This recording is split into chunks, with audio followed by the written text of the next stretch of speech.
These weird little dolls? They're called Labubu.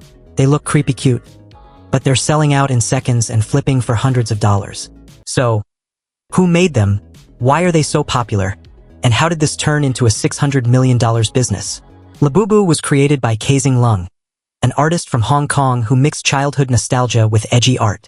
He turned this quirky character into a toy and then partnered with Chinese collectibles giant Pop Mart.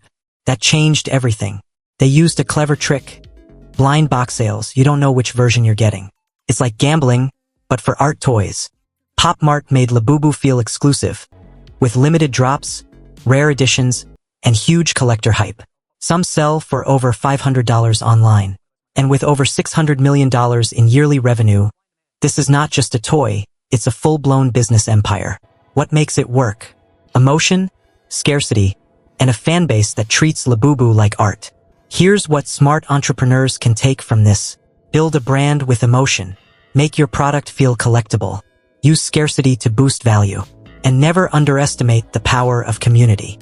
Labubu isn't just a doll, it's a masterclass in marketing and branding. Want more business breakdowns like this? Like, comment, and subscribe.